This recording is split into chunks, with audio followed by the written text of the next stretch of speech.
Hello everyone. Institute of mathematical analysis में आप सभी का स्वागत है। लास्ट लेक्चर में मैंने आपको बताया था एडिशन मॉडुलो एम और मल्टीप्लिकेशन मॉडुलो पी के बारे में, और आज हम उससे ही रिलेटेड एक एग्जाम्पल डिस्कस करेंगे। तो जैसा कि आप लोग देख सकते हैं, एग्जाम्पल क्या है? एग्जाम्पल है let G is equal to 0 1 2 and so on m minus one of first m non negative integers, then G plus forms an abelian group. तो ये बेसिकली प्लस एम क्या है? ये है addition modulo with respect to M. तो basically हमें दिखाना क्या है? हमें दिखाना ये है कि ये जो पेयर बन रहा है, ये जो स्ट्रक्चर बन रहा है जी प्लस एम, ये क्या हो जाएगा? एक अबेलियन ग्रुप फॉर्म करेगा, जहां जी जो है वो क्या है? 0 1 2 and so on m minus one. तो ये जी है, एक सेट है, एक नॉन एम्प्टी सेट है, और हमें दिखाना है कि ये एडिशन मॉडुलो एम के रिस्पेक्ट में एक अबेलियन ग्रुप फॉर्म करेगा। तो इस वीडियो को एंड तक देखिएगा, इस क्वेश्चन को हम बहुत ही डिटेल में डिस्कस करेंगे। तो बिना टाइम वेस्ट किए डिस्कस करते हैं इस क्वेश्चन को। तो देखिए, हमें दिखाना क्या था? हमें दिखाना ये है कि ये जी है प्लस एम के रिस्पेक्ट में एक अबेलियन ग्रुप फॉर्म कर रहा है, और अबेलियन ग्रुप फॉर्म करने के लिए 5 प्रॉपर्टीज सेटिस्फाई होनी चाहिए। पहली क्या है? क्लोजर प्रॉपर्टी, दूसरी एसोसिएटिव प्रॉपर्टी, तीसरी एग्जिस्टेंस ऑफ आइडेंटिटी, चौथी एग्जिस्टेंस ऑफ इनवर्स, और पांचवी कम्यूटेटिव प्रॉपर्टी। तो हम बारी बारी से इन प्रॉपर्टीज को चेक करेंगे और देखेंगे कि ये प्रॉपर्टीज वेरीफाई हो रही कि नहीं हो रही हैं। तो अगर होंगी तो हम क्लियरली कह देंगे कि ये जो जी है ये प्लस एम के रिस्पेक्ट में एक अबेलियन ग्रुप फॉर्म करेगा, अदरवाइज नहीं करेगा। लेकिन इन प्रॉपर्टीज पे चर्चा करने से पहले हम सबसे पहले ये एक क्विक रिवीजन कर देते हैं लास्ट लेक्चर का, जो कि एडिशन मॉडुलो एम पे था। तो बेसिकली एडिशन मॉडुलो एम क्या होता है? देखिए, ए और बी हम क्या लेते हैं? ए और बी हम कोई इंटीजर लेते हैं। ए और बी कोई भी एक इंटीजर है। अब हम करते क्या है? हमें एडिशन मॉडुलो एम समझना है, जहां पे जो एम होता है, ये एम क्या होता है? ये एक नेचुरल नंबर होता है, या फिर कह सकते हैं एक पॉजिटिव इंटीजर होता है। एम कभी भी जीरो या निगेटिव नहीं होता है। तो ए और बी पे कोई ऐसा रिस्ट्रिक्शन नहीं है, ये पॉजिटिव भी हो सकता है, निगेटिव भी हो सकता है, और जीरो भी हो सकता है। लेकिन एम पे रेस्ट्रिक्शन है कि ये हमेशा पॉजिटिव इंटीजर होना चाहिए, या फिर दूसरे शब्दों में ये कहें कि ये नेचुरल नंबर होना चाहिए। तो बेसिकली एडिशन मॉडुलो एम, ये प्लस एम, इसको हम ऐसे डिनोट करते हैं। और इसका मतलब क्या होता है? इसका मतलब सीधा सीधा ये होता है, हम नॉर्मली क्या करते हैं? ए प्लस बी कर देते हैं। नॉर्मली देखिए, ए भी एक इंटीजर है और बी भी एक इंटीजर है, तो ए प्लस बी करेंगे तो वो भी एक इंटीजर होगा। और जब ये जो रिजल्टेंट आएगा A plus B, for example A plus B की वैल्यू क्या आ रही है? सी आ रही है। अगर हम इस सी को अगर हम एम से डिवाइड करेंगे, तो ये समटाइम्स यहाँ जाके यहाँ पे रिमाइंडर कुछ आएगा, यहाँ पे कुछ ना कुछ रिमाइंडर आएगा। तो बेसिकली होता क्या है? ए प्लस एम बी, ये जो होता है ये इस रिमाइंडर आर के ही बराबर हो जाता है। यानी ए और बी को हम नॉर्मली ऐड करते हैं, और जो रिजल्टेंट आता है उसको एम से डिवाइड कर देते हैं, तो जो रिमाइंडर बचता है वो आर इसकी वैल्यू हो जाती है। तो ये है बेसिकली एडिशन मॉडुलो एम। अब देखिए, अब इसको सबसे पहले हम इस प्रूफ में लिख लेते हैं, फिर हम आगे की चर्चा करते हैं। तो सबसे पहले लिखेंगे let let A comma B belongs to G, then by definition of addition modulo M, we have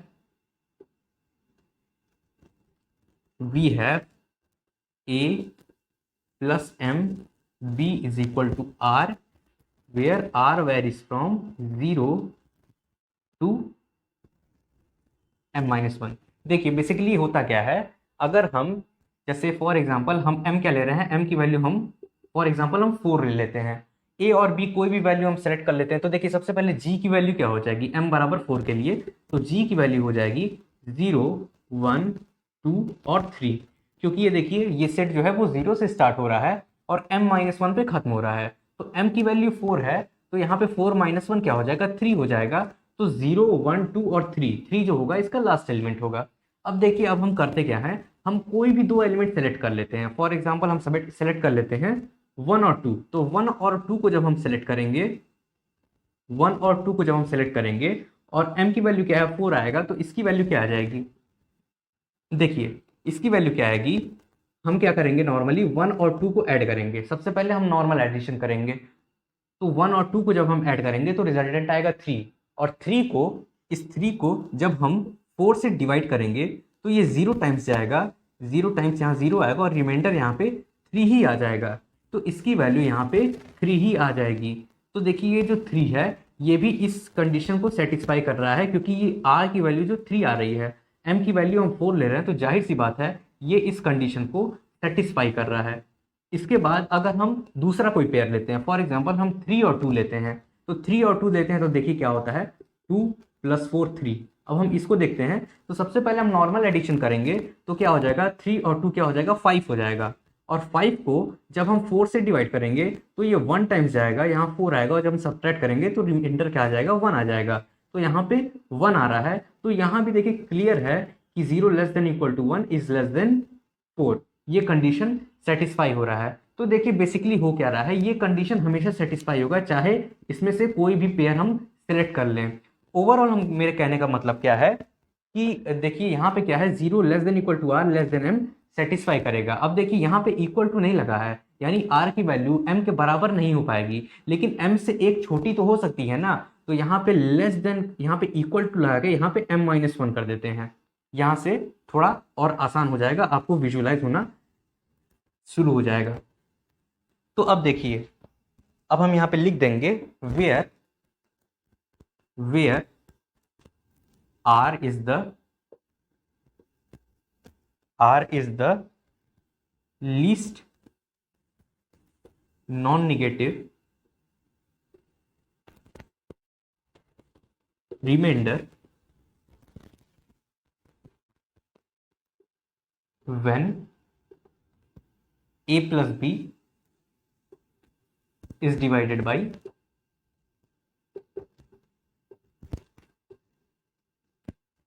m। देखिए r क्या है, least non negative integer, sorry least non negative remainder when a plus b is divided by m। तो देखिए अभी तक हमने क्या लिखा, एडिशन मॉडुलो की डेफिनेशन। अब हम क्या करेंगे, प्रॉपर्टीज को एक एक करके वेरीफाई करते चलेंगे। तो सबसे पहली प्रॉपर्टी क्या है, क्लोजर प्रॉपर्टी। तो हेडिंग हम डाल देते हैं क्लोजर प्रॉपर्टी।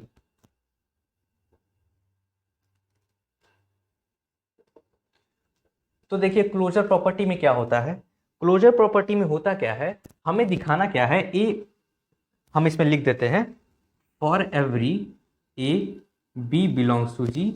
हमें इसमें दिखाना क्या है कि ये जो a + mb है ये भी g में बिलोंग कर रहा है, हमें ये प्रूव करना है। तो देखिए a + mb क्या होता है, r होता है, और r किसके किसके बीच में लाई करता है, r 0 पे और m-1 के बीच में लाई करता है। यानी r की वैल्यू क्या हो सकती है, मिनिमम वैल्यू क्या होगी, 0 होगी, और मैक्सिमम वैल्यू क्या होगी, m-1 होगी। और r क्या है, एक इंटीजर है, क्योंकि रिमाइंडर हमेशा एक इंटीजर ही आता है, और इंटीजर होने के नाते r जो है वो 0 और m-1 के बीच क्या है, कोई भी इंटीजर हो सकता है। और साथ ही साथ r की मिनिमम वैल्यू 0 है और r की मैक्सिमम वैल्यू m-1 है। तो देखिए g की भी मिनिमम वैल्यू 0 है और मैक्सिमम वैल्यू m-1 है, तो r कुछ भी आए, या तो 0 होगा, या तो m-1 होगा, या तो इन दोनों के बीच का कोई एक इंटीजर होगा।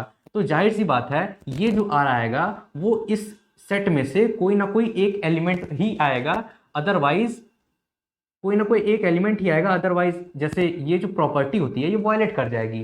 तो देखिए r की वैल्यू जो भी आए वो या तो 0 होगा, या तो m-1 होगा, या तो इन दोनों के बीच का कोई इंटीजर होगा। यानी ये जो r है ये g में बिलोंग करेगा हमेशा। तो हम क्लियरली लिख सकते हैं a + m b belongs to g। जैसे मैंने आपको अभी एग्जांपल देके बताया था m = 4 में, तो एक बार में क्या आ रहा था, m = जब हम 4 लेते थे तो एक बार में क्या आ रहा था, 1 और 2 मैंने लिया था, 1 + 4 2, ये क्या आ रहा था, 3 आ रहा था, और 3 भी किसमें, g में बिलोंग कर रहा था। और इसमें लिया था 2 + 4 3 लिया था, तो यहाँ पे 1 आ रहा था, और ये भी g में बिलोंग कर रहा था। ऐसे ही कोई भी पेयर ले लें तो ये जो r आएगा ये हमेशा g में ही बिलोंग करेगा, तो इसलिए ये जो है ये g में बिलोंग करेगा।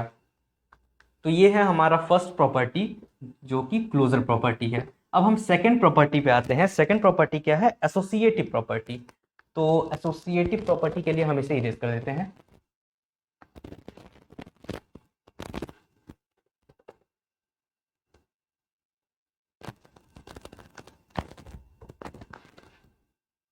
सेकंड प्रॉपर्टी है एसोसिएटिव प्रॉपर्टी।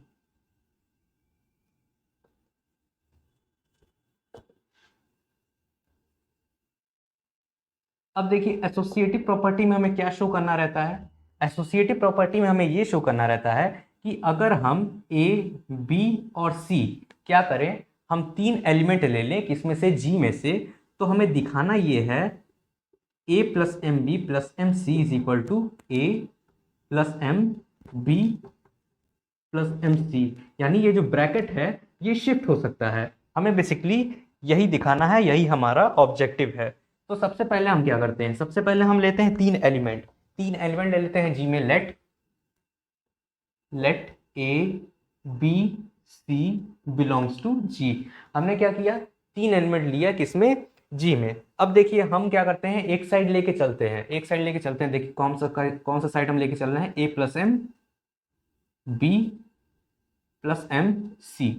अब हम इसको लेके चल रहे हैं। तो देखिए इसका क्या मतलब है, इसका मतलब क्या है, सबसे पहले हम समझते हैं। इसका मतलब है ए प्लस एम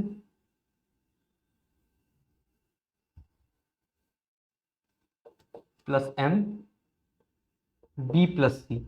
इसका मतलब है A plus M B plus C, क्योंकि मैंने आपको प्रीवियस लेक्चर में बताया था कि यहाँ पे रीजन लिख देते हैं, since B plus M C is congruent to B plus C modulo M. ये प्रॉपर्टी मैंने आपको बता रखा है, मैंने आपको प्रीवियस लेक्चर है शायद, तो उसमें ये प्रॉपर्टी मैंने आपको बताया हुआ है, या फिर एडिशन मॉडुलो वाली लेक्चर में है ये। तो b प्लस एम सी क्या होता है, b प्लस सी के इक्विवेलेंट हो जाता है। यानी अगर हम क्या करें, b प्लस एम सी, ये जो रिमाइंडर है ये बेसिकली क्या है, b प्लस सी को ऐड करने के बाद हम m से डिवाइड कर रहे हैं, तो ये रिमाइंडर आ रहा है। तो इस रिमाइंडर में से अगर हम b प्लस सी को माइनस कर दें, या फिर इस b प्लस सी को अगर हम लेके चले और उसमें से रिमाइंडर माइनस कर दें, तो जो भी क्वांटिटी आएगा वो m से डिविजिबल होगा, ये इक्वेशन कहता है। अब देखिए, अब इसको हम क्या लिख देते हैं, इसको हम लिख देते हैं, इसको हम अब लैंग्वेज में लिख देते हैं, least non negative integer, least non negative integer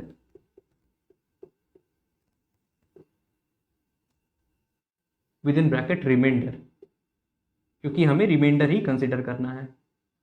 देखिए अब इसका क्या मतलब है, बेसिकली a और b प्लस सी को हम नॉर्मली ऐड करेंगे और m से डिवाइड करेंगे, तो जो रिमाइंडर आएगा तो उसी रिमाइंडर को हम कंसिडर करेंगे। The least non negative integer within bracket remainder when a plus b plus C is divided by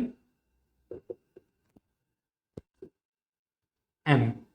तो देखिए इसका मतलब ये है, हम क्या करते हैं, a और b प्लस सी को सबसे पहले नॉर्मली ऐड करेंगे और फिर उसको m से डिवाइड करेंगे, तो जो रिमाइंडर आएगा उसी को हमने लैंग्वेज में लिख दिया है। अब इसके बाद हम क्या लिख सकते हैं, इसके बाद हम ये लिख सकते हैं कि देखिए यहां पे क्या होता है, least non negative remainder when a plus B plus C is divided by m। तो देखिए a plus B plus c को हम ना लिख के हम इसको ब्रैकेट शिफ्ट कर सकते हैं, क्योंकि जो प्लस है वो एसोसिएटिव लॉ को फॉलो करता है। तो इस ब्रैकेट को अगर हम शिफ्ट कर देंगे तो भी सम जो आएगा वो a प्लस बी प्लस सी ही आएगा। तो हम क्या करते हैं, हम ब्रैकेट शिफ्ट कर देते हैं। तो यहाँ पे हम फिर से लिखेंगे least non negative remainder when a plus b plus c is divided by m। तो यहां पे हमने लिख दिया least non negative integer when a plus B plus C is divided by m। देखिए इस लाइन और इस लाइन में फर्क सिर्फ इतना है, हमने क्या किया, ब्रैकेट शिफ्ट कर दिया है, तो यहाँ पे ब्रैकेट शिफ्ट हो गया है। अब देखिए इसका क्या मतलब, इसका मतलब ये है, इसका मतलब सीधा सीधा ये है, a plus B plus M c, क्योंकि हम क्या कर रहे हैं, इसमें यही वाली प्रॉपर्टी लगा रहे हैं। अब जैसे कि इसमें हमने इसको एक एलिमेंट लिया था, इसको एक एलिमेंट लिया था, अब हम क्या करते हैं, हमको ऐसे कर देते हैं। तो इसको हम क्या लिख सकते हैं, बेसिकली ये कैसे हो रहा है, तो यहाँ पे हम इसका रिजल्ट लिख सकते हैं एक, कि जो a प्लस बी होता है, a plus b is congruent to a plus M b modulo m। ये प्रॉपर्टी हम लगा सकते हैं। देखिए यहाँ पे कंफ्यूज मत होइएगा आप, क्योंकि यहाँ पे हमने ये जो a प्लस बी लिया है, हमने इसको एक एलिमेंट माना है, इसको हमने क्या किया है, ए मान दिया है, और इसको बी माना हुआ है। तो देखिए इससे आप कंफ्यूज मत होइएगा, यहाँ पे ए जो है वो बेसिकली ए नहीं, ए प्लस बी है, और यहाँ पे बी जो है वो बेसिकली सी है। तो समथिंग प्लस एम समथिंग, क्योंकि देखिए समथिंग प्लस एम समथिंग जो है वो ए प्लस बी के साथ कॉन्ग्रुएंट है मॉडुलो एम में। तो या तो हम ये लिखें या तो हम ये लिखें, बात एक ही हो रहा है, तो इसलिए हम ऐसे लिख सकते हैं। अब इसके बाद हम क्या लिखेंगे, इसके बाद हम ये लिखेंगे, इसके बाद हम इसको चेंज करेंगे। देखिए चाहे हम ए प्लस बी लिखें चाहे ए प्लस एम बी लिखें, बात एक ही पड़ेगा, क्योंकि हम बेसिकली एम से डिवाइड ही करेंगे, वो भी इसी प्रॉपर्टी से सेटिस्फाई कर जाएगा। तो बेसिकली यहाँ पे देखिए हो क्या रहा था, हमने क्या कर दिया, ब्रैकेट को शिफ्ट कर दिया, तो ये जो एसोसिएटिव प्रॉपर्टी है वो भी अब सेटिस्फाई करने लगी। तो जो सेकेंड प्रॉपर्टी है वो अब सेटिस्फाई कर रही है। अब देखिए, अब हम थर्ड प्रॉपर्टी देखते हैं, एग्जिस्टेंस ऑफ आइडेंटिटी एलिमेंट।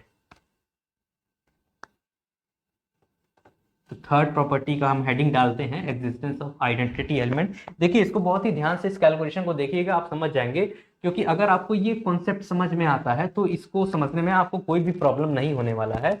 हमने क्या किया था, A plus M B plus M C लिया था, तो देखिए बी प्लस एम सी क्योंकि हम लिख सकते हैं, इसको बी प्लस सी लिख सकते हैं, क्योंकि हम एम से जो डिवाइड कर रहे हैं, तो जब एम से हम डिवाइड करेंगे तो हम मॉडुलो वाली कंडीशन लगा सकते हैं। तो इसको बी प्लस सी मैंने लिख दिया, और फिर हम इसको एक एलिमेंट और इसको दूसरा एलिमेंट लेके कंसिडर करें, तो क्या होता है, इसका मतलब क्या है कि हम इसको और इसको नॉर्मली ऐड करके एम से डिवाइड कर दें, तो जो रिमाइंडर आएगा उसको हमने इस फॉर्म में लिख दिया है। तो इसमें देखिए नॉर्मली हम ऐड कर रहे हैं, तो यहाँ से लिखा हुआ है A plus B plus C is divided by M. फिर हमने क्या कर दिया, प्लस क्या होता है, एसोसिएटिव लॉ फॉलो होता है, इसलिए ब्रैकेट शिफ्ट हो गया, तो यहाँ पे ब्रैकेट शिफ्ट हो गया और सेम चीज लिखा हुआ है। और फिर इसके बाद क्या, इसके बाद हमने क्या कर दिया, देखिए ए प्लस बी एक एलिमेंट है और सी एक एलिमेंट है, और इन दोनों को हम एम से डिवाइड कर रहे हैं। तो इसका क्या मतलब है कि ए प्लस बी एक एलिमेंट और सी एक एलिमेंट, इन दोनों को जोड़ के हम एम से डिवाइड कर रहे हैं, इसका मतलब ये है। अब देखिए यहाँ से क्या है, ए प्लस बी भी एक एलिमेंट है, अब देखिए ए प्लस बी को हम ऐड कर रहे हैं और उसको एम से डिवाइड कर रहे हैं, तो जो रिमाइंडर आएगा वो यहाँ आ जाएगा। तो बेसिकली हमने ब्रैकेट शिफ्ट होता हुआ दिखा दिया, तो एसोसिएटिव लॉ सेटिस्फाई करेगा। अब थर्ड प्रॉपर्टी देखते हैं, थर्ड प्रॉपर्टी है existence of identity, existence of identity. अब देखिए आइडेंटिटी एलिमेंट क्या होता है, हम लेते हैं for every A belongs to G. देखिए हमें दिखाना क्या है, बेसिकली अगर हम ए कोई एलिमेंट लेते हैं और ई कोई एलिमेंट हमें ऐसा मिल जाए जी में जो इस प्रॉपर्टी को सेटिस्फाई करे, इस वाले प्रॉपर्टी को सेटिस्फाई करे, तो हम क्लियरली कह देंगे कि ये जो ई है वो आइडेंटिटी एलिमेंट है किसका, जी का, विद रिस्पेक्ट टू स्टार। अब यहाँ पे स्टार क्या है, यहाँ स्टार है प्लस एम, यहाँ स्टार प्लस एम है, यानी हमें बेसिकली खोजना क्या है, एक ऐसा एलिमेंट जो ए से ऐड हो सबसे पहले, यानी हम सबसे पहले ए करें प्लस ई करें और जो रिजल्टेंट आया उसको एम से डिवाइड करें, तो रिजल्टेंट उतना ही आ जाए। तो बेसिकली ये कब आएगा, ये तभी आएगा जब हम ई की वैल्यू जीरो ले लें, ई की वैल्यू हम जीरो ले लेते हैं, तो ये तभी आएगा, क्योंकि ए में अगर हम जीरो ऐड करें तो क्या आ जाएगा, ए ही आएगा, और उस ए को अगर हम एम से डिवाइड करें तो रिमाइंडर ए आएगा, क्योंकि जितने भी एलिमेंट ए हैं वो सारे के सारे क्या हैं, एम से छोटे हैं, यानी ए जो है वो एम से छोटा है। तो अगर हम एम को डिवाइड सॉरी ए को अगर हम डिवाइड करेंगे एम से, तो रिमाइंडर यहाँ ए ही आएगा। जैसे एम की वैल्यू अगर हम 4 ले लें तो जी की वैल्यू क्या हो जाएगी, जी की वैल्यू है 1 2 3, सॉरी यहाँ पे 0 भी है, 1 2 0 1 2 3। तो अगर हम इसमें से कोई भी एलिमेंट ले लें, फॉर एग्जांपल अगर हम 3 ही ले लेते हैं, तो 3 क्या है, 4 से छोटा है, तो अगर हम 4 से उसको डिवाइड करेंगे तो ये 0 टाइम्स जाएगा और यहाँ पे 0 आ जाएगा और यहाँ रिमाइंडर 3 ही आएगा, यानी यहाँ जो वैल्यू आ रही है, यहाँ जो वैल्यू ए आ रही है ये भी यही आएगा। तो बेसिकली यहाँ पे ए पे 0 अगर हम ऐड करेंगे तो ही ए आएगा, अदरवाइज ए नहीं आएगा। तो हम क्लियरली लिख सकते हैं, क्लियरली हम लिख सकते हैं for every A belongs to g there exist 0 belongs to g such that a plus m 0 is equal to 0 plus m a is equal to a. here 0 is the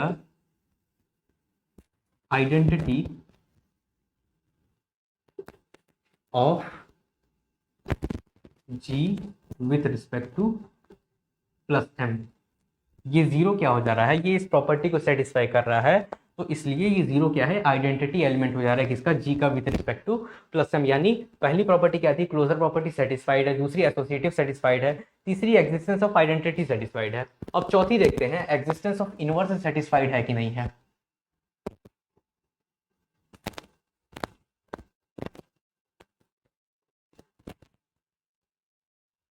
heading डालते हैं fourth, existence of inverse, existence of inverse. तो देखिए सबसे पहले existence of inverse में हम देख लेते हैं कि देखिए जो भी अगर हम आइडेंटिटी कंसीडर करते हैं तो उसका जो आइडेंटिटी का इनवर्स होता है वो आइडेंटिटी खुद हो जाता है। तो सबसे पहले हम इसमें लिख देंगे द इनवर्स ऑफ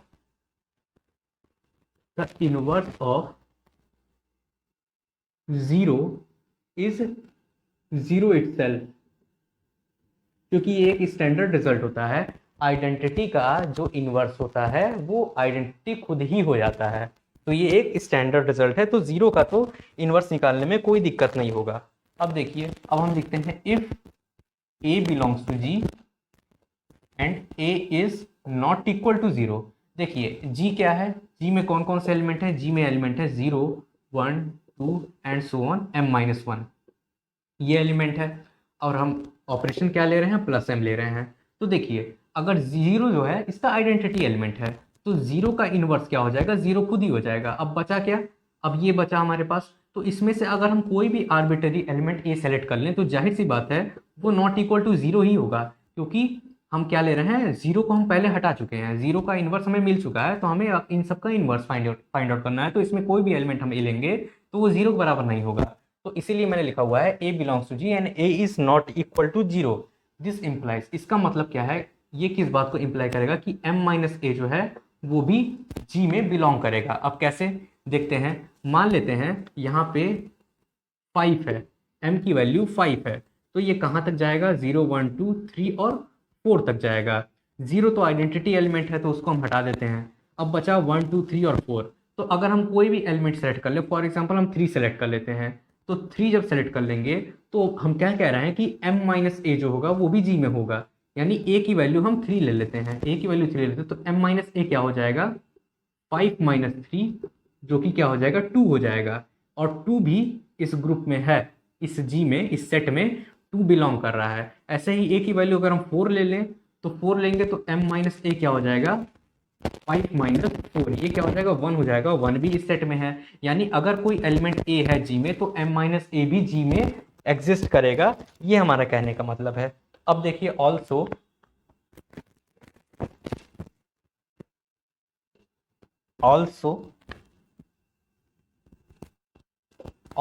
m-a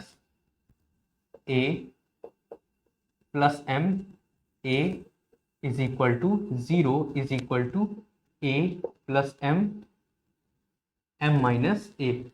तो देखिए ये कंडीशन भी हमेशा होल्ड होगी। अब देखिए m-a क्या है, कोई एलिमेंट है जी का, a क्या है, वो भी एलिमेंट है जी का।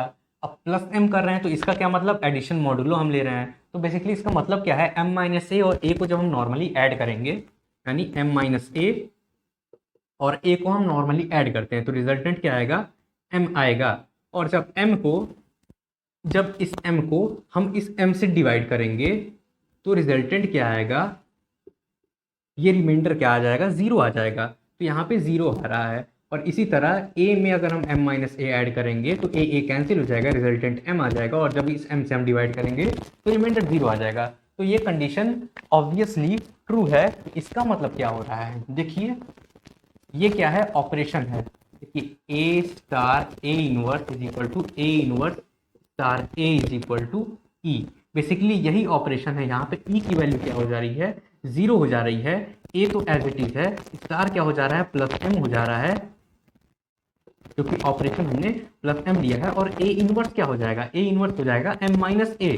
तो यही हमें प्रूव करना था कि हर एक एलिमेंट का इनवर्स एग्जिस्ट कर रहा है, therefore a inverse is equal to m-a।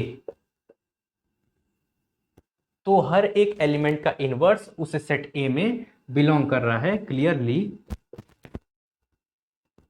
A inverse belongs to G, यानी हर एक एलिमेंट का इनवर्स उसी सेट जी में बिलोंग कर रहा है। तो ये जो एग्जिस्टेंस ऑफ इनवर्स वाली प्रॉपर्टी है वो भी सेटिस्फाइड है। अब हम लास्ट प्रॉपर्टी देखते हैं, कम्यूटेटिव प्रॉपर्टी।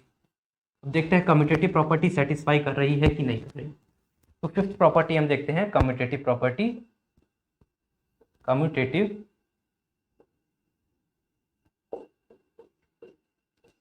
प्रॉपर्टी, हम सबसे पहले दो एलिमेंट लेते हैं। Let for every A B belongs to g we have, देखिए इसमें हम क्या लिखेंगे, a plus M b is equal to least non negative remainder when a plus b is divided by m। ये क्या है, least non negative remainder when a plus b is divided by m। इसका मतलब है, अब देखिए यहां से हम क्या करेंगे, यहां से भी हम सेम चीज कॉपी करेंगे, लेकिन यहां पे क्या कर देंगे, b प्लस a कर देंगे, क्योंकि ये नॉर्मल एडिशन जो है वो कम्यूटेटिव लॉ को फॉलो करता है। तो इसका क्या मतलब हो जा रहा है, इसका मतलब ये हो जा रहा है b प्लस एम ए। तो क्लियरली आप देख सकते हैं a प्लस एम बी क्या हो जा रहा है, b प्लस एम ए हो जा रहा है। तो ये कम्यूटेटिव प्रॉपर्टी की सेटिस्फाई कर रहा है, यानी पांचों की पांचों प्रॉपर्टी सेटिस्फाई कर रही हैं। तो इसका मतलब ये है कि ये जो g है ये प्लस m की रिस्पेक्ट में एक अबेलियन ग्रुप फॉर्म करता है, और यही हमें प्रूफ करना था। तो ये था हमारा आज का क्वेश्चन। ये बहुत ही इंपॉर्टेंट क्वेश्चन है एग्जाम के पर्सपेक्टिव से और कंपटीशन एग्जाम के भी पर्सपेक्टिव से। ये था इसका प्रूफ। होप आप लोगों को समझ में आया होगा। अगर आपको कोई भी डाउट होता है तो आप कमेंट सेक्शन में कमेंट कर सकते हैं, और अगर आप इस चैनल पे नए हैं तो इस चैनल को सब्सक्राइब करना बिल्कुल ना भूलें। तो अपने नेक्स्ट लेक्चर में हम कुछ और एग्जाम्पल्स लेके आएंगे। तो मिलते हैं नेक्स्ट लेक्चर में। Have a nice day.